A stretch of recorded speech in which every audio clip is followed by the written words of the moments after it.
ভূত মানেই ভয়ঙ্কর, কিন্তু সব ভূত কি ভয়ঙ্কর হয়?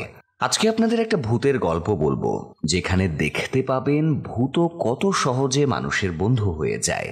আর সেই বন্ধুর প্রতিনিধি হিসেবে দেখতে পাবেন একটি ছেলেকে, যে কোরিয়ার সিউল শহরে ট্যাক্সি চালাতো। প্রতিদিন নানান ধরনের প্যাসেঞ্জার তার ট্যাক্সিতে উঠত, কিন্তু একদিন হঠাৎ এক অদ্ভুত মেয়ে প্যাসেঞ্জার তার ট্যাক্সিতে ওঠে, যাকে সে ছাড়া আর কেউই দেখতে পায় না। অর্থাৎ এই প্যাসেঞ্জারটা একজন ভূত ছিল। প্রথমে ভয় পেলেও একসময় সে এই ভূতটারই প্রেমে পড়ে যায়। কিন্তু মানুষের সাথে ভূতের প্রেম, সেটা কি কখনো সম্ভব? শেষমেশ কি ঘটে তাদের ভাগ্যে? আসুন শুনে আসি একটি ভিন্নধর্মী কোরিয়ান ড্রামা ডেলিভারি ম্যানের গল্পটি। সিউল শহরের এ মাথা থেকে ও মাথা ট্যাক্সি নিয়ে ব্যস্ততম সময় কাটাচ্ছিল ইয়ং মিন যদিও একজন কলেজ স্টুডেন্ট, কিন্তু আপাতত সে পড়াশোনা ছেড়ে দিয়ে ট্যাক্সি চালানো শুরু করেছে। কারণ তার বাবা ছোটবেলাতে মারা গিয়েছেন, মা এতদিন ট্যাক্সি চালিয়ে তাকে মানুষ করেছেন। কিন্তু কিছুদিন আগে একটা অ্যাক্সিডেন্টে তার মাও মারা গিয়েছেন। বাড়িতে আছেন শুধু বৃদ্ধা দাদি। তাই সংসারের দায়িত্ব কাঁধে তুলে নিয়ে পড়াশোনা ছেড়ে ইয়ং মিন মায়ের ট্যাক্সিটারই ড্রাইভারি শুরু করেছে। সারাদিন ট্রিপ শেষ করে ইয়ং মিন রাত করে বাড়ি ফেরে। সকাল হতেই দাদির জন্য ব্রেকফাস্ট বানিয়ে আবারও ট্যাক্সি নিয়ে বেরিয়ে পড়ে। রোজকার মতো সেদিনও ইয়ং মিন দাদির কাছে বিদায় নিয়ে বের হচ্ছিল, কিন্তু আজকের দিনটা তার পুরো জীবনটাকে যে বদলে দেবে তার কে জানতো। ট্যাক্সি নিয়ে বের হবার আগে ইয়ং মিন ট্যাক্সির ভেতরটা পরিষ্কার করছিল, তখন কয়েকটা কয়েন তার ব্যাগ থেকে পড়ে যায়। কয়েনগুলো খুঁজতে গিয়ে সে প্যাসেঞ্জার সিটের নিচে একটা মোবাইল খুঁজে পায়। সে ভাবে হয়তো কোনো প্যাসেঞ্জার ভুলে মোবাইলটা ফেলে গিয়েছে, তাই মোবাইলটা অন করতে গিয়ে সে এমন একটা ঝটকা খায় যে হাত থেকে মোবাইলটা পড়ে যায়। আর এই মোবাইলটা অন হবার মাধ্যমেই তার গাড়িতে একটা আত্মা জেগে ওঠে। যদিও ইয়ং মিন সেদিকে খেয়াল করার সুযোগ পায় না, কারণ তার আগেই একজন ব্যাংক কর্মচারী তার কাছে নোটিশ নিয়ে আসে। ইয়ং মিনের মা বাড়ি বানানোর জন্য লোন নিয়েছিল। সেই লোন এখন সুদে আসলে প্রায় 1 কোটি টাকা হয়ে গিয়েছে। তাই ব্যাংক কর্মচারী বলে আগামী মাসের মধ্যে প্রথম কিস্তি হিসেবে অন্তত 20 লাখ টাকা জমা না দিলে ব্যাংক কর্তৃপক্ষ ইয়ং মিনের বাড়িটা নিলামে তুলে বিক্রি করে দেবে। ইয়ং মিন পড়ে যায় বেকায়দায়। এতগুলো টাকা সে 1 মাসের মধ্যে কিভাবে জোগাড় করবে? মাথা ভর্তি চিন্তা নিয়ে সে ট্যাক্সি নিয়ে বেরিয়ে পড়ে। রাতের শেষ ট্রিপে ইয়ং মিনের ট্যাক্সিতে কয়েকজন মেয়ে ওঠে। তাদের দেখে ইয়ং মিন খুবই ঘাবড়ে যায়, কারণ এরা মেয়ে ভূত ছিল। ইয়ং মিনকে ঘাবড়াতে দেখে মেয়েগুলো হেসে ফেলে। আসলে মেয়েগুলো ভূতের মতো করে সেজেছিল, কারণ তারা একটা হরর ফিল্মের শুটিংয়ে যাচ্ছিল। ইয়ং মিন মেয়েগুলোকে শুটিং স্পটে পৌঁছে দিয়ে বাড়ি ফিরছিল আর মনে মনে টাকার হিসেব কষছিল যে কিভাবে সে ব্যাংকের লোন শোধ করবে। এ সময় তার হঠাৎ খেয়াল হয় মেয়েগুলোর মধ্যে একজন এখনো পেছনের সিটে বসে আছে। ইয়ং মিন তাকে জানায়, আপনার সঙ্গীরা অনেক আগেই নেমে গিয়েছে, আপনিও নেমে যান। তারপর ইয়ং মিন গাড়ি থামিয়ে দেয়। তখন এক অদ্ভুত ঘটনা ঘটে যায়। মেয়েটা গাড়ির দরজা না খুলেই গাড়ি থেকে নেমে যায়। এই দৃশ্য দেখে ইয়ং মিনের মুখটা হা হয়ে যায়। আসলে এটা সেই আত্মাটাই সকালে মোবাইল অন করার সময় যে জেগে উঠেছিল। মেয়েটা কিছু দূর যেতেই হঠাৎ কোনো এক আকর্ষণে ছিটকে আবারও গাড়ির ভেতরে এসে পড়ে। আর এই ভয়ঙ্কর দৃশ্য দেখে ইয়ং মিন চিৎকার দিয়ে অজ্ঞান হয়ে যায়। ইয়ং মিন সকালে জ্ঞান ফিরে দেখে মেয়েটি একদম তার পাশেই বসা। আবারও সে চিৎকার দেয় এবং গাড়ি থেকে বেরিয়ে দৌড় দেয়। মেয়েটিও তার পিছু নেয়, কিন্তু কিছু দূর গিয়ে আবারও ছিটকে গাড়ির ভেতরে চলে আসে। এরই মধ্যে আবার একজন পুলিশ সেখানে চলে আসে, কারণ ইয়ং মিন নো পার্কিং জোনে গাড়ি রেখেছিল। পুলিশ দেখে ইয়ং মিন এগিয়ে যায় এবং জানায় তার ভুল হয়েছে, সে এখানেই গাড়ি নিয়ে চলে যাবে। কিন্তু তার আগে উনি যেন একবার ইয়ং মিনের গাড়িটার ভেতরে চোখ বুলিয়ে দেখেন কেউ ভেতরে আছে কিনা। পুলিশ অফিসার একটু অবাক হলেও গাড়ির ভেতরে তাকিয়ে দেখে সেখানে কেউই নেই। ইয়ং মিন ভরসা পেয়ে গাড়ির ভেতরে বসে আবারও আটকে ওঠে, কারণ মেয়েটি এখনো ঠিক একই সিটে বসে আছে। অর্থাৎ ইয়ং মিন ছাড়া মেয়েটিকে আর কেউই দেখতে পাচ্ছে না। ইয়ং মিন কিছুটা সাহস সঞ্চয় করে মেয়েটিকে জিজ্ঞাসা করে সে এই গাড়িতে কেন বসেছে, সে কিভাবে এখানে এলো, আর সে চাই বা কি। কিন্তু মেয়েটি তার কোনো কথারই উত্তর দিতে পারে না, কারণ তার কিছুই মনে পড়ছিল না। মেয়েটি শুধু একটা কথাই বলে, সে চাইলেও এই গাড়ি থেকে বেরিয়ে দূরে যেতে পারছে না। বারবার কোনো এক অদ্ভুত শক্তির কারণে এই গাড়িটাতেই ফিরে আসছে। মেয়েটা ইয়ংমিনকে কয়েকবার গাড়ি থেকে দূরে যাবার চেষ্টা করেও দেখায় প্রতিবারই সে ছিটকে গাড়িতে ফিরে আসে। তাই বাধ্য হয়ে ইয়ংমিন মেয়েটাকে তার গাড়িতেই জায়গা দেয়। যাই হোক, এই মেয়েটার নাম হলো কাং জি-উন। মেয়েটি কিছুদিন আগে মারা গিয়েছে। জিউনের মৃত্যুর কেসের ইনভেস্টিগেশন এখনো চলছে, আর জিউনের বাবা এখনো মেয়ের খুনি কে সেটা জানার জন্য অপেক্ষায় রয়েছেন। যাই হোক, ইয়ংমিন বাধ্য হয়ে জি-উনকে নিয়েই ট্যাক্সি চালাতে শুরু করে, কিন্তু জি-উন থাকাতে তার ট্যাক্সিতে কিছু একটা সমস্যা দেখা দেয়। কোনো প্যাসেঞ্জারই বেশিক্ষণ ট্যাক্সিতে বসতে পারছিল না। সবারই কেমন জানি একটা অস্বস্তি ফিল হচ্ছিল আর দ্রুত ট্যাক্সি থেকে নেমে যাচ্ছিল।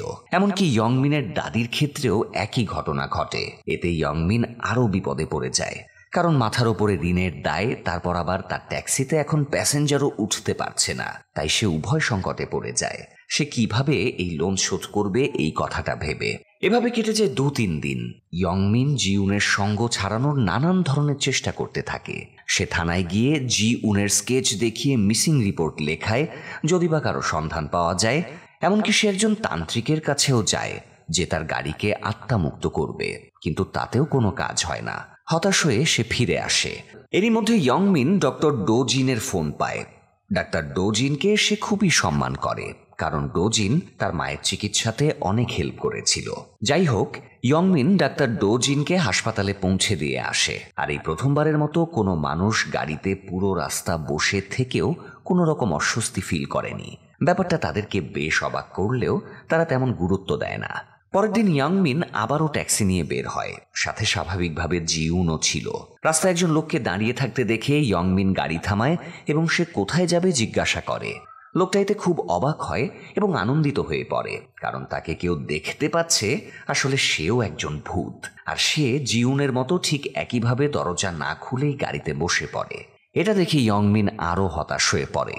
আগে তো তার সাথে শুধু একজন ভূত ছিল, আর এখন 2জন ভূত হয়ে গেল। বাড়ি ফিরে রাতে ইয়ংমিন সিদ্ধান্ত নেয় সে ট্যাক্সিটা বিক্রি করে দেবে। তাই পরের দিন সে একটা শোরুমে গাড়িটা বিক্রির জন্য নিয়ে যায়, কিন্তু জি-উন এবং বিউং মানে নতুন ভূতটা তাকে বারবার রিকোয়েস্ট করে গাড়িটা বিক্রি না করার জন্য, কিন্তু ইয়ংমিন তাদের কথা শোনে না। তখনই সেখানে তাদের সাথে আরেকজন ভূতের দেখা হয়। এই ভূতটা খুবই চিন্তিত এবং অস্থির হয়েছিল, কারণ তার মেয়ে হাসপাতালে ভর্তি। সে মেয়ের চিকিৎসার টাকা জোগাড় করতে স্ত্রীর গহনা বিক্রি করার জন্য বেরিয়েছিল, কিন্তু রাস্তায় তার অ্যাক্সিডেন্ট হয় এবং সে মরে যায়। তাই সে বারবার ইয়ংমিনকে অনুরোধ করে গহনাগুলো তার স্ত্রী সন্তানের কাছে পৌঁছে দেবার জন্য। ইয়ংমিন হাসপাতালে গিয়ে গহনাগুলো লোকটার মেয়ের হাতে তুলে দেয়। লোকটার স্ত্রী মেয়ে দুজনে খুব ইমোশনাল হয়ে পড়ে। দূর থেকে দৃশ্যটা দেখে ইয়ংমিন, জি-উন এবং বিউংও খুশি হয়, কারণ তারা একজনের ইচ্ছা পূরণ করতে পেরেছে। ইচ্ছা পূরণ হয়ে যাওয়ায় ভূতটার আত্মাও মুক্তি পেয়ে যায় এবং সে ভ্যানিশ হয়ে যায়। তারপরে ভূতটার মেয়ে ইয়ংমিনের দিকে এগিয়ে আসে এবং তার হাতে কৃতজ্ঞতা স্বরূপ একটি আংটি দেয়। আংটিটা পেয়ে তাদের মাথায় নতুন আইডিয়া আসে। জি-উন এবং বিউং ইয়ংমিনের সাথে একটা ডিল করে। ইয়ংমিন যদি তাদের ইচ্ছা পূরণ করতে সাহায্য করে, তাহলে সব ভূতেরা মিলে তাকে আর্থিকভাবে সাহায্য করবে। তারা ইয়ংমিনকে অনেক টাকার লোভ দেখায়। ইয়ংমিনও ভেবে দেখে সে এভাবে ট্যাক্সি চালিয়ে ব্যাংকের লোন কোনোদিনও শোধ করতে পারবে না। তাই ইয়ংমিন সিদ্ধান্ত নেয় সে এবার থেকে ভূতগুলোকে সাহায্য করবে আর তার বিনিময়ে অনেক টাকা ইনকাম করবে। যেই ভাবনা সেই কাজ। ইয়ংমিন তার ট্যাক্সিকে ভূতদের প্রাইভেট ট্যাক্সি বানিয়ে ফেলে। ইয়ংমিনের কাছে প্রথম সাহায্য নেয় তার গাড়ির দ্বিতীয় প্যাসেঞ্জার মানে বিউং। বিউং জানায় তার শেষ ইচ্ছা ছিল তার স্ত্রী সো-ইয়নকে একটা বাথটাব গিফট করা, আর এজন্য সে একটা সোনার বিস্কুট লুকিয়ে রেখেছিল, যেটা বিক্রি করে সে বাথটাব কেনার প্ল্যান করে রেখেছিল। কিন্তু প্ল্যান কার্যকর হওয়ার আগেই সে মরে যায়। তাই সে ইয়ংমিনকে রিকোয়েস্ট করে সে যেন সোনার বিস্কুটটা উদ্ধার করে সেটা বিক্রি করে সো-ইয়নকে বাথটাব উপহার দেয়। ইয়ংমিন বিউংকে হেল্প করার জন্য বিউংয়ের বাড়িতে যায়। তারপর কান্নার অভিনয় করে বিউংয়ের স্ত্রী সো-ইয়নকে বলে বিউং মরে যাবার আগে তাকে এই বাড়িতে বাথটাব লাগানোর জন্য কন্ট্রাক্ট দিয়ে গেছে। এটা শুনে ইয়ন তাকে বাড়ির ভেতরে ঢুকতে দেয়। ইয়ংমিন ইয়নকে কোনো একটা লোনের পেপার খুঁজতে বলে যাতে সে ব্যস্ত থাকে, আর এই সুযোগে ইয়ংমিন সেই সোনার বিস্কুটটা খুঁজে বের করতে পারে। ইয়ন যতক্ষণে পেপারটা খুঁজে আনে ততক্ষণে বিউং আর ইয়ংমিনও সেই সোনার বিস্কুটটা পেয়ে যায়। তারা বসে কথা বলছিল। এ সময় ইয়নের কাছে বিউংয়ের অফিস থেকে ফোন আসে এবং জানানো হয় বিউং যেহেতু অফিস কাজ চলাকালীন অবস্থায় দুর্ঘটনায় মারা গেছে, তাই সে বিউংয়ের মৃত্যুর ক্ষতিপূরণ হিসেবে মোটা অঙ্কের টাকা পাবে। ইয়ংমিন ইয়নকে নিয়ে বিউংয়ের অফিসে যায়, কিন্তু সেখানে গিয়ে আরেক বিপত্তি বাঁধে। এক মহিলা হঠাৎ ছুটে এসে কান্নায় ভেঙে পড়ে এবং নিজেকে বিউংয়ের মা বলে দাবি করে। এতে বিউং নিজেও খুব অবাক হয়ে যায়, কারণ তার মা ছোটবেলায় তাকে এতিমখানায় রেখে গিয়েছিল। সে নিজের মায়ের চেহারা পর্যন্ত ভুলে গিয়েছে। কিন্তু হঠাৎ এতদিন পর এই মহিলা এখানে কি উদ্দেশ্যে এসেছে? মহিলার উদ্দেশ্য একটু পরেই পরিষ্কার হয়ে যায়। সে আসলে বিউংয়ের ইন্স্যুরেন্সের টাকাগুলো আত্মসাৎ করতেই এখানে এসেছে। বিউং সেটা বুঝতে পেরে ইয়ংমিনকে জানায় আর রিকোয়েস্ট করে সে যেন যেভাবেই হোক ইয়নকে সাহায্য করে, ইন্স্যুরেন্সের একটা টাকাও যেন এই ফ্রড মহিলা না পায়। কিন্তু মহিলার কাছে ক্ষতিপূরণের টাকা ক্লেম করার জন্য স্ট্রং সব এভিডেন্স ছিল, তাই তার সাথে লড়াই করা সম্ভব ছিল না। এজন্য ইয়ংমিন মহিলার সাথে বিউংয়ের ডিএনএ টেস্ট করায়, আর এতেই প্রমাণ হয়ে যায় এই মহিলা বিউংয়ের মা না। সে টাকাগুলো হাতিয়ে নিতে এখানে এসেছে। ইয়ংমিন আর ইয়ন পুলিশ ডাকার হুমকি দিতেই মহিলা তার পার্টনারকে নিয়ে দ্রুত সেখান থেকে পালিয়ে যায়, আর ইয়ন বিউংয়ের সমস্ত টাকা ক্লেম করার অধিকার পেয়ে যায়। এরই মধ্যে ইয়ংমিন বিউংয়ের শেষ ইচ্ছে হিসেবে তার বাড়িতে বাথটাব লাগিয়ে দেয়। ইয়ন আর বিউং দুজনই খুশিতে আত্মহারা হয়ে যায়, কিন্তু সেই খুশি বেশিক্ষণ টেকে না। টাকা না পাওয়ার ক্ষোভে সেই ফ্রড মহিলা আর তার পার্টনার প্রতিশোধ নিতে ইয়নের বাড়িতে গিয়ে তার উপরে আক্রমণ করে। ভাগ্য ভালো ইয়ংমিন বিউংয়ের অফিসের ইন্স্যুরেন্সের পেপারসগুলো দিতে সেখানে গিয়েছিল। বিউংয়ের সাহায্যে ইয়ংমিন দুজন ফ্রডকেই মেরে তক্তা বানিয়ে দেয়। তারপর পুলিশ ডেকে তাদেরকে ধরিয়ে দেয়। পুলিশ ফ্রড দুজনকে ধরে নিয়ে যাওয়ার পরে ইয়ংমিন ইয়নের কাছে সব ঘটনা খুলে বলে যে ইয়ংমিন বিউংয়ের আত্মার সাথে কথা বলতে পারে, আর বিউং তাকে সাহায্য করার জন্য এখানে পাঠিয়েছে। কিন্তু স্বাভাবিকভাবেই ইয়ংমিনের কোনো কথাই বিশ্বাস করে না। তখন ইয়ংমিন বিউং আর ইয়নের মধ্যকার কিছু সিক্রেট কথা তাকে জানায়, যে কথা তারা দুজন ছাড়া আর কেউই জানতো না। তখন ইয়ন বিশ্বাস করে নেয় যে তার স্বামী বিউং এখানে তার পাশেই বসে আছে। বিউং ইয়ংমিনের মাধ্যমে স্ত্রীকে মনের সমস্ত না বলা কথাগুলো জানায়। কথাবার্তা শেষ হলে নিজের শেষ ইচ্ছাটা পূরণ হওয়ায় বিউংয়ের আত্মাও মুক্তি পেয়ে যায়, আর সে হাসতে হাসতে আগের আত্মাটার মতোই ভ্যানিশ হয়ে যায়। বিউং আর ইয়নকে হেল্প করার আনন্দ নিয়ে ইয়ংমিন বাড়িতে ফিরে আসে।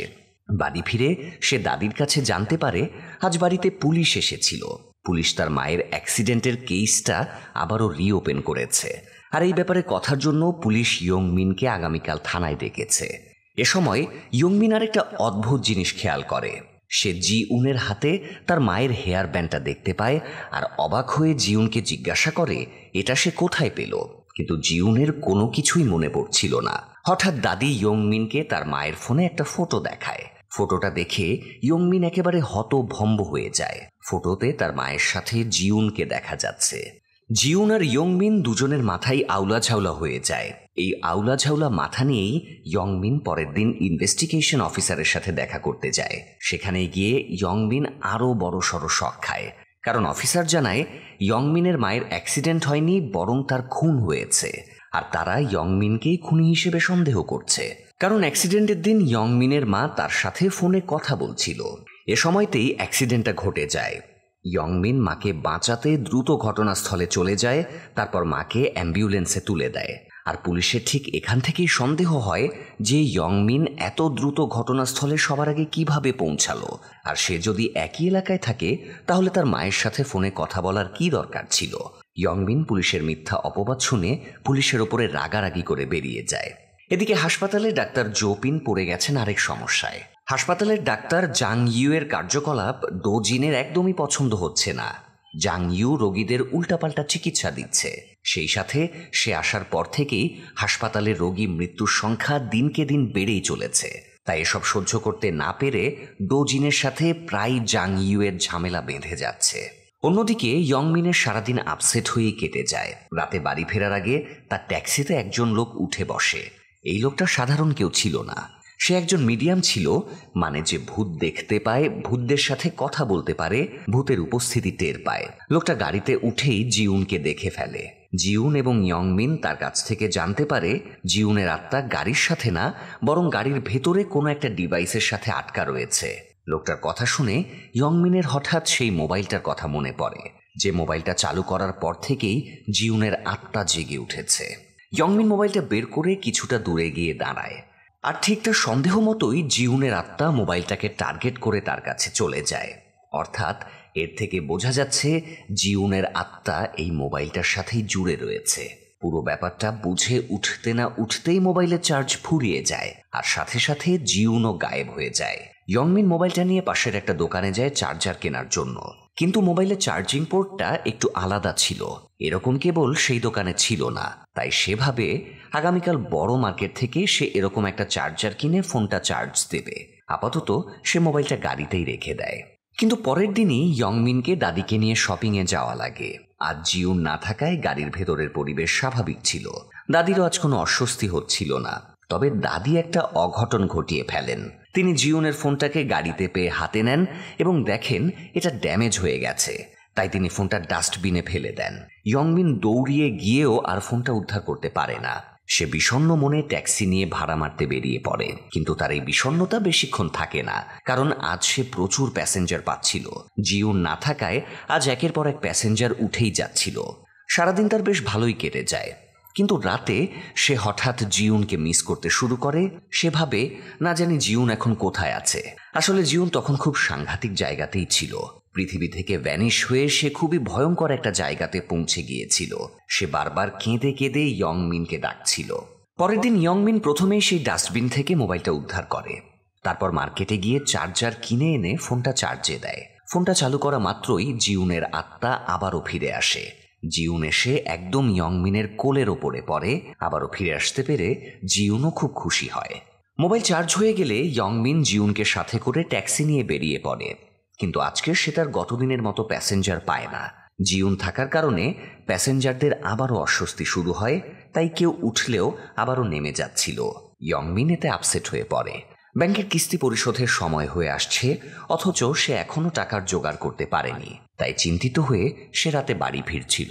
তখন তারা রাস্তার ধারে আরও একটা মেয়ে ভূত দেখতে পেয়ে তাকেও গাড়িতে তুলে নেয়। তারা এই ভূতটার কাছে একটা ট্যাক্সি স্ট্যান্ডের কথা জানতে পারে, যেখানে প্যাসেঞ্জার হিসেবে শুধু ভূতই পাওয়া যায়। পরের দিন ইয়ংমিন আর জিউন সেই ভূতেদের ট্যাক্সি স্ট্যান্ডে যায়। সেখানে ভূতেরা ইয়ংমিনকে তাদের শেষ ইচ্ছার কথাগুলো জানাচ্ছিল। এতগুলো ভূতের কথা শুনতে শুনতে ইয়ংমিনের নাজেহাল অবস্থা। এদিকে জিউন আবার এখানে তার স্কুল লেভেলের একজন বন্ধুকে পেয়ে যায়, যার নাম শিনইউ। শিনইউ জিউনের কাছে এসে নিজেকে তার বন্ধু বলে দাবি করে, যদিও জিউন তাকে চিনতে পারছিল না, কারণ তার তো কিছু মনেই নেই। শিউন ইয়ংমিন আর জিউনকে তার বাড়িতে নিয়ে যায় এবং তাদের স্কুলের গ্রুপ ফটোগুলো দেখায়। ফটোগুলো দেখে জিউন খুবই খুশি হয়, কারণ এতদিনে সে তার পরিচিত কাউকে পেয়েছে। সে শিনইউকে জিজ্ঞাসা করে সে জিউনের বাবা মাকে চেনে কিনা, কিন্তু শিনইউ তার বাবা মাকে চিনত না। এতে অবশ্য জিউন একটু আপসেট হয়। শিনইউ ইয়ংমিনকে সাইডে নিয়ে বলে তার একটা শেষ ইচ্ছা আছে। সে ইয়ংমিনকে এক বান্ডিল টাকা দেয় আর বলে সে জিউনের সাথে ডেটিং করতে চায়, আর ইয়ংমিন যদি তাকে সব ব্যবস্থা করে দেয় তাহলে তাকে এই টাকাগুলো দিয়ে দেয়া হবে। এতগুলো টাকা একসাথে পেয়ে ইয়ংমিনও রাজি হয়ে যায়। সে শিনইউয়ের সাথে জিউনের ডেটিংয়ের সমস্ত ব্যবস্থা করে দেয়। শিনু জিউনের সাথে একদম জমিয়ে প্রেম করা শুরু করে দেয়, কিন্তু এসবের মাঝে ইয়ংমিন একটা জিনিস বুঝতে পারে, সে আসলে জিউনের প্রেমে পড়ে গেছে। ওদের দুজনকে একসাথে দেখে সে খুবই জেলাস ফিল করছিল, কিন্তু তবুও মুখ বুঝে সব সহ্য করে নেয়। দুদিন ডেটিংয়ের পর শিন ইয়ংমিনকে জানায় আজ সে জিউনকে প্রপোজ করবে, তাই ইয়ংমিন যেন একটা স্পেশাল অ্যারেঞ্জমেন্টের ব্যবস্থা করে। ইয়ংমিনও বাধ্য হয়ে সব অ্যারেঞ্জমেন্ট করে জিউনকে শিনুর কাছে পাঠিয়ে দেয়। অনেকক্ষণ গল্প করার পরে শিনইউ জিউনের হাত ধরে বলে এই দুনিয়া থেকে আত্মারা দুটোভাবে মুক্তি পায়, যদি আত্মাটার শেষ ইচ্ছা পূরণ হয় এবং যদি আত্মাটা কাউকে ভালোবাসে। আমি ছোটবেলা থেকে তোমাকে খুব পছন্দ করতাম, তোমাকে মনে মনে চাইতাম, কিন্তু বেঁচে থাকতে সেই ইচ্ছা পূরণ হয়নি। কিন্তু এই দুদিনে তোমার সাথে সুন্দর সময় কাটিয়ে আমার অপূর্ণ ইচ্ছেটা পূরণ হয়ে গেল, তাই আজ আমি মুক্ত। শিনইউ কথাটা শেষ করতেই ইয়ংমিনও সেখানে পৌঁছে যায়, আর তখনই খুশি মনে শিনইউ ভ্যানিশ হয়ে যায়। শিনইউয়ের ঝামেলা শেষ হতেই ইয়ংমিনের কাছে সেই মিডিয়ামের ফোন আসে। মিডিয়াম জিউনের স্মৃতি ফিরিয়ে আনার একটা উপায় পেয়েছে, তাই ইয়ংমিন জিউনকে নিয়ে তার কাছে যায়। মিডিয়াম জিউনের কপালে তন্ত্রমন্ত্র লেখা একটা কাগজ রাখে। জিউন কিছুক্ষণ চোখ বন্ধ করে বসে থাকার পর তার হঠাৎ একটা ভিশন ক্রিয়েট হয়।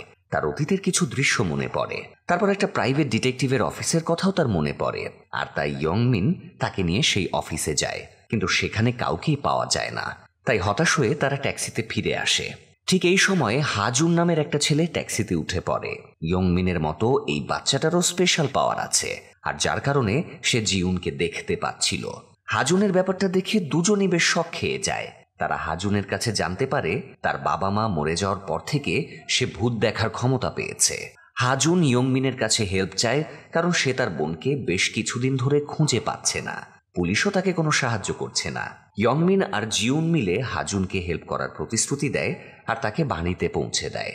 পরের দিন তারা হাজুনের বোন হাই ইউলের স্কুলে তার বান্ধবীকে জিজ্ঞাসাবাদের জন্য যায়। হাই ইউলের বান্ধবীরা তার নামে উল্টাপাল্টা বলতে শুরু করে। তারা প্রমাণ করার চেষ্টা করে যে হাই ইউল বয়ফ্রেন্ডের সাথে পালিয়েছে, কিন্তু এসব শুনে তাদের একজন বান্ধবী গায়ুন খুবই মর্মাহত হয় আর সেখান থেকে উঠে চলে যায়। তারপর ইয়ংমিন, জিউন আর হাজুন মিলে হাইউনকে আলাদাভাবে অনেক অনুনয় বিনয় করে জিজ্ঞাসাবাদের পরে জানতে পারে হাইউলের সাথে জঙ্গলে তাদের এক বান্ধবী মীরার ফাইট হয়েছিল। ফাইটের এক পর্যায়ে মীরা হাইউলকে ধাক্কা মারে আর সে গাড়ির নিচে পড়ে যায়, আর তখনই সে মারা যায়। এই ঘটনার পর মীরা তাদের বাকি বান্ধবীদের হুমকি দিয়েছিল কেউ যদি মুখ খোলে তাহলে সে তারও একই রকম অবস্থা করবে, তাই সবাই মুখ বন্ধ করেছিল। এটা শুনে ইয়ংমিন আর জিউন দ্রুত জঙ্গলে যায় আর হাইউলকে খুঁজতে শুরু করে। হাইউলকে খুঁজতে গিয়ে ইয়ংমিন পা পিছলে পড়ে যাচ্ছিল, আর ঠিক তখনই জিউন তাকে ধরে ফেলে। এই ঘটনায় দুজনই বেশ অবাক হয়ে যায়, কারণ জিউন আত্মা হয়েও কিভাবে ইয়ংমিনকে টাচ করলো। যদিও তারা এটা নিয়ে বেশি মাথা না ঘামিয়ে হাইউলকে খোঁজাতে মন দেয়। তারা জঙ্গলের মধ্যে হাইউলকে পড়ে থাকতে দেখে দ্রুত হাসপাতালে নিয়ে যায়, কারণ সে তখনও জীবিত ছিল। হাসপাতালের ডাক্তার ডোজিন ডিউটিতেই ছিল। সে অনেক চেষ্টার পরে অবশেষে হাইউলকে বাঁচাতে সক্ষম হয়। হাইউলকে বাঁচাতে পেরে সবাই খুশি হয়ে যায়।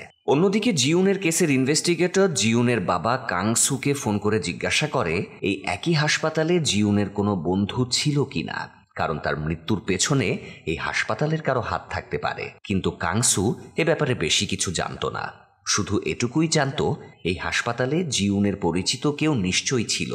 তাই তারা আরও বিস্তর ইনভেস্টিগেশনে লেগে পড়ে। অবশেষে হাউলকে বাঁচিয়ে ইয়ংমিন আর জিউন দুজনেই ফুরফুরে মেজাজে ছিল। ফেরার পথে ইয়ংমিন জিউনকে নিজের মনের কথাটা জানায় যে সে তাকে পছন্দ করে, কিন্তু জিউন সেটা এড়িয়ে যায়, কারণ শিনইউ ভ্যানিশ হয়ে যাবার আগে তাকে সাবধান করে দিয়েছিল ভূতেরা কাউকে ভালোবাসলে সেও ভ্যানিশ হয়ে যায়। তাই জিউন ইয়ংমিনকে এড়িয়ে চলার চেষ্টা করতে থাকে, কিন্তু ইয়ংমিনও নাছোড়বান্দা। সে জিউনকে ইমপ্রেস করার চেষ্টা চালিয়ে যায়। সে জিউনের জন্য নরম সিটের ব্যবস্থা করে, গাড়িতে জিউনের পছন্দ মতো পারফিউম লাগিয়ে দেয়। পরের দিন ইয়ংমিন জিউনকে নিয়ে ঘুরতে যায়। সেখানে তাদের ডাক্তার ডোজিনের সাথে দেখা হয়ে যায়। ডাক্তার ডোজিনকে দেখে জিউনের চেনা চেনা লাগছিল, তাই সে ইয়ংমিনকে বলে সে যেন ডোজিনকে তার ফটোটা দেখায়। ইয়ংমিন তার মায়ের তোলা সেই ফটোটা দেখায়। ফটো দেখে ডোজিন প্রথমে না চেনার ভান করে, কিন্তু পরে স্বীকার করে নেয় সে জিউনকে চেনে। মৃত্যুর পূর্বে জিউন একজন ডিটেকটিভ ছিল, আর ইয়ংমিনের মায়ের মৃত্যুর দিনেই জিউন হার্ট ফেল করে মারা যায়। ইয়ংমিন বুঝতে পারে জিউন আর তার মায়ের মৃত্যু নিশ্চয়ই একই সুতোতে গাঁথা, তাই সে এবার জিউনের মৃত্যু নিয়েও ইনভেস্টিগেশন শুরু করে। সে এই কেসের ইনভেস্টিগেটিভ অফিসারদের সাথেও দেখা করে, কিন্তু তারা কোনো হেল্প করে না, এমনকি তারা জিউনের বাড়ির অ্যাড্রেস পর্যন্ত দেয় না। কিন্তু ইয়ংমিনও হাল ছাড়ে না। পরের দিন তারা হাসপাতালে আসে ইনফরমেশন জোগাড় করার জন্য। হাসপাতালে গিয়ে তাদের ডো কান নামের একজন ভূতের সাথে দেখা হয়ে যায়, যে কয়েক বছর ধরেই এই হাসপাতালে আটকে রয়েছে। ডোকান তাদেরকে এই কেসে সাহায্য করতে রাজি হয়, কিন্তু শর্ত দেয় সাহায্যের বিনিময়ে তার শেষ ইচ্ছেটা পূরণ করতে হবে। ডোকান তার মেয়ের সাথে শেষবারের মতো কথা বলতে চায়। যদিও তার মেয়ে বিদেশে থাকে, কিন্তু ভাগ্য ভালো একটা সেমিনারে যোগ দিতে সে এই সময়ে কোরিয়াতেই ছিল। ইয়ংমিন অনেক কষ্ট এবং চেষ্টার পরে ডোকানের মেয়ের সাথে তার কথা বলানোর ব্যবস্থা করে দেয়। বাবা মেয়ে বহু বছর পর নিজেদের বলে ইমোশনাল হয়ে যায়, আর শেষ ইচ্ছে পূরণ হওয়ায় ডোকানের আত্মাও মুক্তি পেয়ে যায়। তবে সে ভ্যানিশ হয়ে যাবার আগে ইয়ংমিনকে একটা অ্যাড্রেস দিয়ে যায়, যেখানে গেলে সে এই কেসের ব্যাপারে ডিটেইল জানতে পারবে। ঠিকানা মতো ইয়ংমিন আর জিউন একটা অ্যাপার্টমেন্টে যায়, কিন্তু সেখানে গিয়েই দেখে একটা মহিলার মৃত লাশ। সাথে তারা দেয়ালে অনেকগুলো ফটো দেখতে, মধ্যে জুউনের ফটো ছিল। তারা জানতে পারে এই অ্যাপার্টমেন্টটা ডাক্তার জু ইউং এর, যে হাসপাতালে ডাক্তার ডো জিনের অ্যাসিস্ট্যান্ট। তারা সন্দেহ করে হয়তো ডাক্তার জাং ইউ এই খুনগুলো করেছে। কিন্তু তখনই পাশের অ্যাপার্টমেন্টের একজন ইয়ংমিনকে লাশের পাশে দেখে ফেলে। সেভাবে ইয়ংমিনই খুনটা করেছে। তাই সে তৎক্ষণাৎ পুলিশে ডেকে ইয়ংমিনকে ধরিয়ে দেয়। পুলিশ ইয়ংমিনকে ধরে নিয়ে যায়। সারা রাত সে থানাতেই কাটিয়ে দেয়। যদিও জিউন সবসময় তার পাশে ছিল, সকালে ইনভেস্টিগেটর দুজন এসে ইয়ংমিনকে ছেড়ে দেয় এবং বলে তারা খুনির খোঁজ পেয়ে গিয়েছে। সবগুলো খুনের পেছনে জা ইউং এর হাত রয়েছে। খুশি মনে ইয়ংমিন আর জিউন বের হবার সময় দেয়ালে একটা পোস্টার দেখতে পায়, যেখানে জিউন তার বাবা কাংকে দেখা যাচ্ছিল। বাবাকে দেখে জিউন খুবই ইমোশনাল হয়ে পড়ে। সে ভাবে বাবা হয়তো তার মৃত্যুর শোক এখনো কাটিয়ে উঠতে পারেনি। কিন্তু জিউনের বাবা কাং ঠিক এই সময়ে খুব সাবধানে গোপনে একটা কক্ষে ঢুকছিল, যেই কক্ষে জিউনকে ভেন্টিলেটরে রাখা হয়েছে। আসলে জিউন কিন্তু এখনো মরেনি, সে কোমায় আছে। আর এই সত্যিটা কাং কাউকে জানতে দেয়নি। মেয়ের পাশে বসে কাং কিছুক্ষণ ইমোশনাল ভাবে সময় কাটায়। পরের দিন ইয়ংমিন আর জিউন কাংয়ের সাথে দেখা করতে যায়। বাবাকে দেখে জিউন কেঁদে ফেলে। সে ইয়ংমিনকে অনুরোধ করে সে যেন তার বাবাকে তার ভূত হয়ে ঘুরে বেড়ানোর কথাটা না জানায়। ইয়ংমিন কাংকে বলে সে জিউনের বন্ধু। জিউন আর তার মা একই দিনে মারা যায়, তাই সে জিউনের মৃত্যুর ব্যাপারে জানতে চায়। কিন্তু কাং এই ব্যাপারে কথা বলতে চাইছিল না, তাই সবকিছু চেপে যায়। বাবার কাছ থেকে ফিরে জিউন আর ইয়ংমিন সেই আত্মাটার কাছে যায়, যার লাশ তারা জাং ইউ এর অ্যাপার্টমেন্টে পড়ে থাকতে দেখেছিল। আত্মাটা জানায় জাং ইউ তাকে খুন করেনি, বরং তারা একে অপরকে ভালোবাসে। আত্মাটা তাদেরকে একটা বাংলোতে নিয়ে যায়। তারপর বলে জাং ইউ মাঝে মধ্যেই এই বাংলোতে আসা যাওয়া করত। এমনকি ইয়ংমিনের মায়ের মৃত্যুর দিনেও সে আর জাং ইউ এই বাংলোতেই ছিল, তাই সে খুনি হতে পারে না। তবুও তারা বাংলোতে খোঁজাখুঁজি করে, কিন্তু কোনো ক্লুই পায় না। তবে একজন খুব গুরুত্বপূর্ণ একটা ক্লু পেয়ে যায়, আর সেটা হলো ডাক্তার ডো জিন। বাংলোতে একটা সিসিটিভি ক্যামেরা লাগানো ছিল। সেই ক্যামেরাতে ডোজিন ইয়ংমিনকে দেখে রেগে যায় আর ভাবে যে ও এখানে কিভাবে পৌঁছলো। এখন প্রশ্ন হচ্ছে ডোজিনের সাথে এই কেসের কি সম্পর্ক, সেটা আমরা একটু পরেই জানতে পারবো। ইয়ংমিন কাংয়ের কাছে গিয়ে জানায় জাং ইউ খুন করেনি। খুনের সময় সে ঘটনাস্থলেই ছিল না। কাং প্রথমে বিশ্বাস না করলেও যুক্তিতর্কের পরে এটা মেনে নিতে বাধ্য হয়। এরপর তারা ইনভেস্টিগেশন অফিসারদেরকেও এই ব্যাপারে জানায়। এরপরে তারা সবাই মিলে কেসটা নিয়ে ইনভেস্টিগেশন শুরু করে। এরই মধ্যে হাসপাতালে একটা সিরিয়াস রোগী আসে। এই রোগীটা ইয়ংমিনের এক বান্ধবীর মা।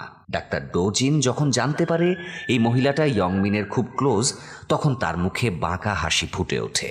এরপরে যা হবার সেটাই হয়, মহিলাটি মারা যায়। পরের দিন মহিলাটির ফিউনারেল অনুষ্ঠানে ডোজিনও উপস্থিত ছিল।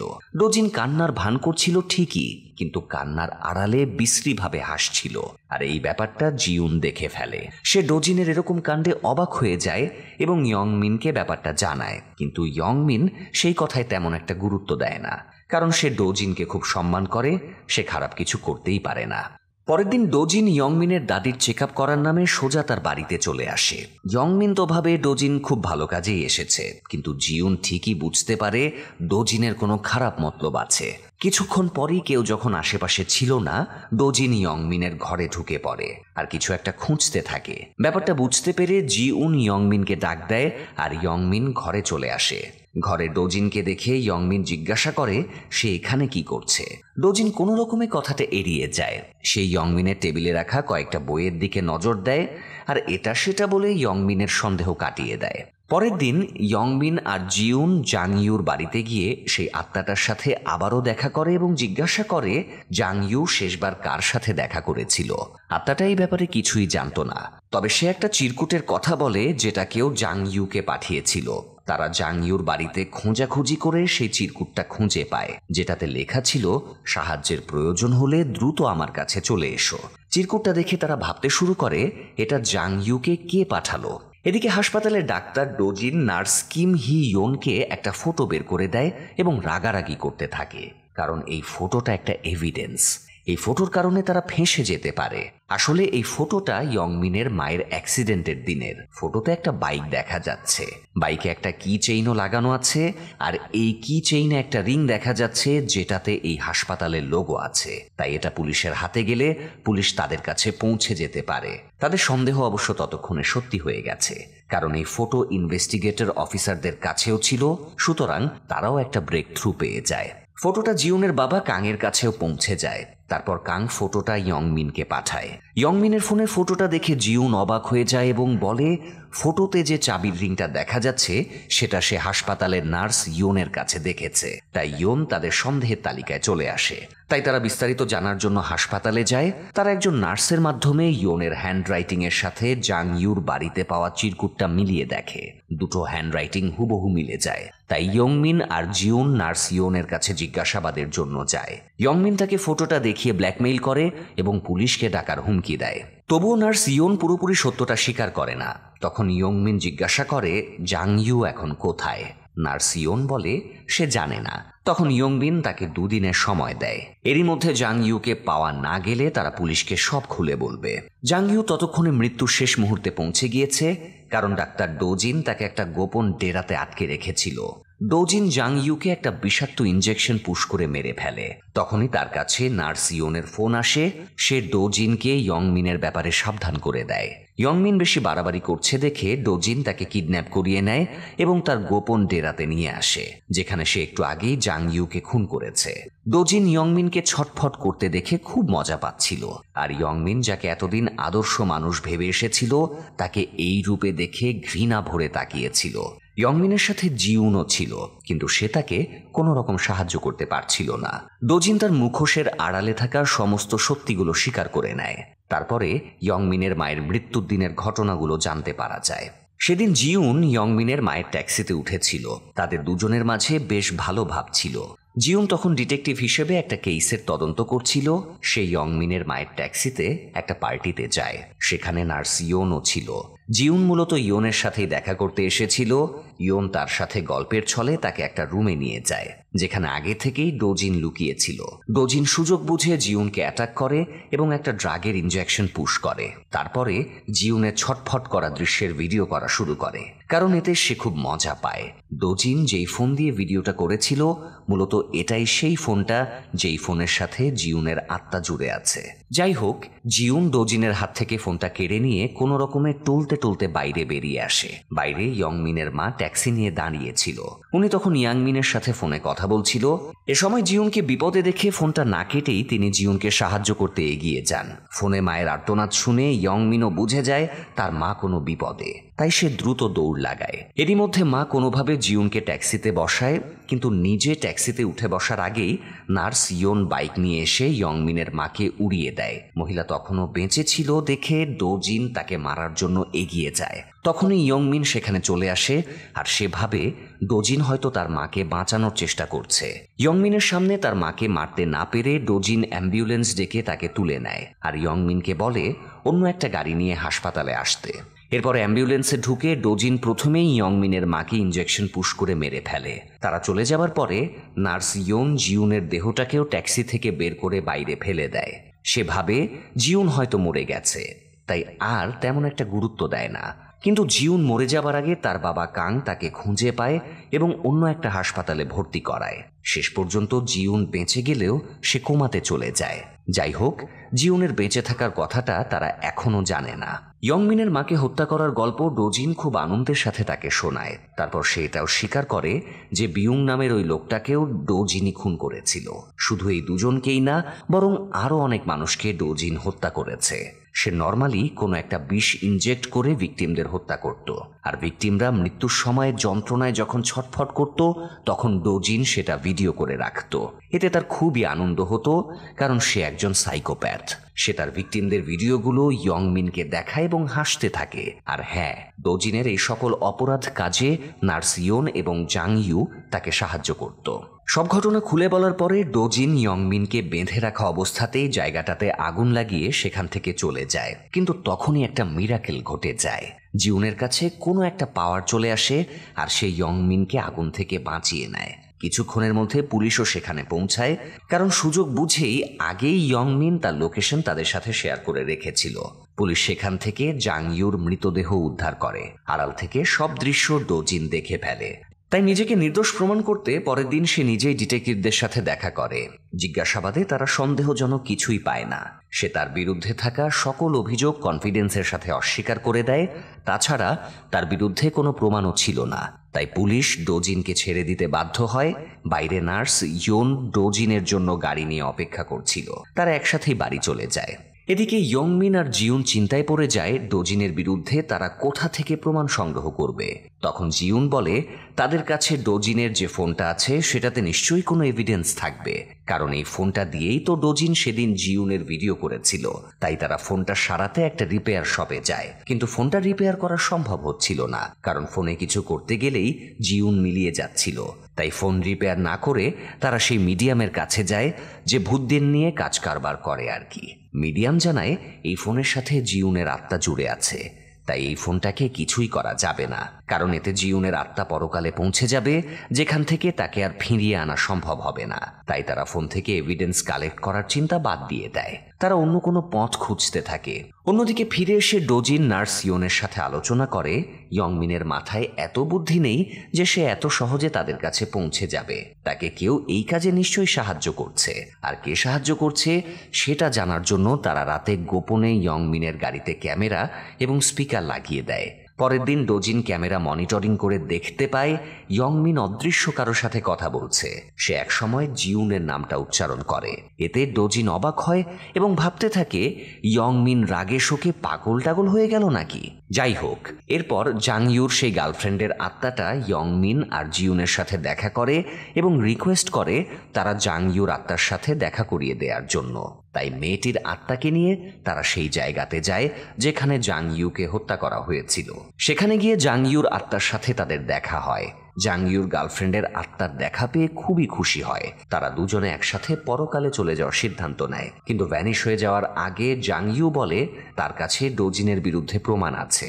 ডোজিন যেদিন তাদের উপর অ্যাটাক করেছিল সেদিন সে তাদের কথাবার্তা রেকর্ড করে নিয়েছিল, আর সেই রেকর্ডিংটা সে তার দাদির ফোনে সেন্ড করে দিয়েছে। এটা জানতে পেরে ইয়ংমিন আর জিউন দ্রুত জাংইউর দাদির কাছে গিয়ে সেই রেকর্ডিংটা কালেক্ট করে। তারপর রেকর্ডিংটা ইনভেস্টিগেশন অফিসার এবং জিউনের বাবা কাংয়ের কাছে পাঠিয়ে দেয়। গাড়িতে লাগানো ক্যামেরার কারণে রেকর্ডিংয়ের ব্যাপারে ডোজিনও জেনে যায়, তাই সে একটা সেফ প্লেসে গিয়ে লুকিয়ে পড়ে। এদিকে ডোজিনের কোনো হদিস না পেয়ে সবাই অস্থির হয়ে যায় এটা ভেবে যে ডোজিন কিভাবে খবর পেল। তাদের সন্দেহ হয়, তাই ইয়ংমিন গাড়ির ভেতরটা খুঁজতে গিয়ে ডোজিনের লাগানো সেই ক্যামেরাটা পেয়ে যায়। ইয়ংমিন সাথে সাথেই ক্যামেরাটা ডিস্ট্রয় করে দেয়। তারপর তারা আবারও নার্স ইয়োনের কাছে যায় এবং জিজ্ঞাসা করে ডোজিন কোথায় আছে, কিন্তু ইয়োন এ ব্যাপারে কোনো কথাই স্বীকার করে না। তাই ইয়ংমিন ডোজিনের সেই পুরনো ফোনটা দেখায় এবং হুমকি দিয়ে বলে ডোজিনের বিরুদ্ধে এই ফোনের সমস্ত এভিডেন্স রয়েছে আর সে এটা পুলিশকে দিয়ে দেবে। হুমকি ধামকি দিয়ে ইয়ংমিন সেখান থেকে চলে যায়। তখনই আতঙ্কে ইয়োন গাড়ি থেকে ডোজিনের গোপন ডেরার উদ্দেশ্যে বেরিয়ে যায়, আর ঠিক তখনই ইয়ংমিন আর জিউন তাকে ফলো করতে শুরু করে। ইয়োন ডোজিনের কাছে গিয়ে ফোনের ব্যাপারে জানায়। ডোজিন জানায় তার সমস্ত এভিডেন্স ব্যাকআপ হিসেবে আরেকটা পেনড্রাইভে রাখা আছে, তাই সে ইয়োনকে সেই পেনড্রাইভ আনতে পাঠিয়ে দেয়। ইয়োন চলে গেলে সেখানে ইয়ংমিন আর জিউন চলে আসে। ইয়ংমিন আর ডোজিনের মধ্যে হাতাহাতি হয়, আর ইয়ংমিনের হাত থেকে ফোনটা ছিটকে পড়ে ব্যাটারি খুলে যায়, আর সাথে সাথে জিউনও ভ্যানিশ হয়ে যায়। ইয়ংমিন দ্রুত গিয়ে ফোনটা তোলার আগেই ডোজিন তাকে জোরে আঘাত করে ফেলে রেখে নিজেই গিয়ে ফোনটা তুলে নেয়। তারপর ফোনটা অন করতেই জিউনের আত্মা আবারও এসে যায়। এবার জিউনের আত্মাটা ডোজিনকে দেখতে পায়, কারণ ফোনটা এবার তার হাতেই ছিল। ডোজিন এবার পুরো ব্যাপারটা বুঝে যায় যে এই ফোনের সাথে জিউনের আত্মা কানেক্টেড, আর জিউনই এতদিন ইয়ংমিনকে সাহায্য করেছে। তাই ডোজিন ফোনটা আগুনের ভেতরে ফেলে দেয়, যাতে এভিডেন্সের সাথে জিউনের আত্মাও চিরতরে পরকালে চলে যায়। ইয়ংমিন ছুটে গিয়ে অনেক চেষ্টা করার পরও ফোনটা আগুনের ভেতর থেকে উদ্ধার করতে পারে না, আর জিউনও আস্তে আস্তে ভ্যানিশ হয়ে যায়। জিউনকে প্রোটেক্ট করতে না পেরে হতাশ হয়ে ইয়ংমিন কান্নায় ভেঙে পড়ে, আর এই সুযোগে ডোজিন তাকে মেরে ফেলতেই যাচ্ছিল, তখনই সেখানে পুলিশ চলে আসে। পুলিশ ডোজিনকে গ্রেপ্তার করে নিয়ে যায় আর ইয়ংমিনকে হাসপাতালে ভর্তি করায়। হাসপাতালে জিউনের বাবা কাং ইয়ংমিনের সাথে দেখা করতে আসে। কাং ইয়ংমিনকে সান্ত্বনা দিতে গেলে ইয়ংমিন জানায় জিউনের আত্মা এতদিন তাদের সাথেই ছিল। সে একটা ফোনের সাথে কানেক্টেড ছিল, কিন্তু ডোজিন ফোনটা ডিস্ট্রয় করে দেয়ায় জিউনের আত্মা ভ্যানিশ হয়ে গেছে। ইয়ংমিনের কথা শুনে কাংয়ের মনে হয় এবার ইয়ংমিনের জানা উচিত যে জিউন এখনো বেঁচে আছে। তাই কাং ইয়ংমিনকে জিউনের কাছে নিয়ে যায়। জিউন তখনও কোমায় আছে। জিউন বেঁচে আছে দেখে ইয়ংমিনের চোখে আনন্দের ঝিলিক মেরে ওঠে। তখনই একটা অসম্ভব ঘটনা ঘটে যায়। জিউনের জ্ঞান ফিরে আসে। ডোজিন সেই মোবাইলটা ডিস্ট্রয় করে দেয়াতে জিউনের আত্মা মুক্ত হয়ে গেছে। আর যেহেতু সে বেঁচে আছে, তাই আত্মা পরকালে চলে যাওয়ার বদলে তার নিজের শরীরেই ফিরে এসেছে। জেগে ওঠে জিউন, তার বাবা এবং ইয়ংমিনকেও চিনতে পারে। জিউন বেঁচে ওঠায় তারা সবাই খুশিতে আত্মহারা হয়ে যায়। কিন্তু এদিকে আরেক সমস্যা বেঁধে যায়। নার্স ইয়ন সব দোষ নিজের ঘাড়ে নিয়ে নেয়। পুলিশকে স্বীকারোক্তি দিয়ে সে বলে সবগুলো খুন এবং অপরাধ সে একাই করেছে, ডোজিন এতে জড়িত ছিল না। তাই পুলিশ বাধ্য হয়ে ডোজিনকে ছেড়ে দেয়। ডোজিন ছাড়া পাওয়ায় তারা একটা প্ল্যান বানায়। জিউন বেঁচে আছে এটা গোপন রেখে তারা জিউনকে ডোজিনের হাসপাতালে ভর্তি করায়। পরের দিন যখন ডোজিন ডিউটিতে যায়, সে জিউনকে দেখে আতঙ্কিত হয়ে পড়ে। এই মেয়েটাকে তো সে মেরে ফেলেছে, এমনকি তার আত্মাকেও ভ্যানিশ করে দিয়েছে, তাও সে কিভাবে ফিরে আসলো? ডোজিন সুযোগ বুঝে জিউনকে বিষের ইনজেকশন পুশ করতে যাচ্ছিল। ঠিক সেই সময় ইয়ংমিন তাকে হাতে নাতে ধরে ফেলে, কিন্তু তাকে ঝাটকা মেরে ডোজিন পালানোর চেষ্টা করে। হাসপাতালে পুলিশ প্রোটেকশন থাকার পরেও ডোজিন একজন নার্সের গলায় ছুরি ধরে তাকে হত্যার হুমকি দিয়ে সেখান থেকে পালিয়ে যায়। ইয়ংমিন আর পুলিশেরা তাকে ধাওয়া করে এবং এক পর্যায়ে তাকে অ্যারেস্ট করে নেয়। ডোজিনের এবার আর পালানোর কোনো পথ থাকে না। অবশেষে সব অপরাধী পাওয়ার পরে ইয়ংমিন আর জিউন দুজনেই স্বাভাবিক জীবনে ফেরত আসে। দুজনে একসাথে খুব ভালো সময় কাটাতে শুরু করে। একদিন তারা ঘুরতে ঘুরতে সেই মিডিয়ামের কাছে যায়। মিডিয়ামকে তারা ধন্যবাদ জানায়, কারণ সে বিভিন্ন সময় তাদের সাহায্য করেছে। ইয়ংমিন মিডিয়ামকে জিজ্ঞাসা করে সে অনেক আত্মার দেখা পেয়েছে, কিন্তু এখনো তার মায়ের আত্মার দেখা কেন পায়নি, তার মায়ের আত্মা এখন কোথায়? মিডিয়াম জানায় তার মায়ের আত্মা এখনো এই দুনিয়াতেই আছে, ওনার শেষ ইচ্ছা এখনো পূরণ হয়নি, তাই এখানেই আটকে রয়েছে। তখন ইয়ংমিনের মনে পড়ে তার মা মৃত্যুর পূর্বে তাকে একটা রেস্টুরেন্টে ডিনার করাতে চেয়েছিল, কিন্তু তার আগেই তিনি মারা যান। তাই মায়ের খোঁজে ইয়ংমিন আর জিউন সেই রেস্টুরেন্টে যায়, আর সেখানে গিয়েই তার মায়ের সাথে দেখা হয়ে যায়। জিউন যদিও ওনাকে দেখতে পাচ্ছিল না, কারণ সে তো আর এখন আত্মা না, এখন সে মানব দেহে রয়েছে। যাই হোক, ইয়ংমিন আর জিউন মায়ের সাথে ডিনারে বসে। মাকে সামনে বসিয়ে ইয়ংমিন ডিনার করার ফলে তার মায়ের শেষ ইচ্ছাটা পূরণ হয়ে যায়। ছেলেকে শেষ বিদায় জানিয়ে তিনিও ভ্যানিশ হয়ে পরকালে চলে যান। কিছুদিন পরে ইয়ংমিন তার দাদির সাথে জিউনকে পরিচয় করিয়ে দেয়। এরপর থেকে তারা ট্যাক্সিতে মানুষ তোলার বদলে শুধু ভূতদেরই তুলত, আর ভূতদের শেষ ইচ্ছেগুলোকে পূরণ করতে সাহায্য করত। আর এভাবেই তাদের ট্যাক্সি ভূতদের প্রাইভেট ট্যাক্সি হয়ে দাপিয়ে বেড়াতে শুরু করে সমগ্র সিউল শহরে।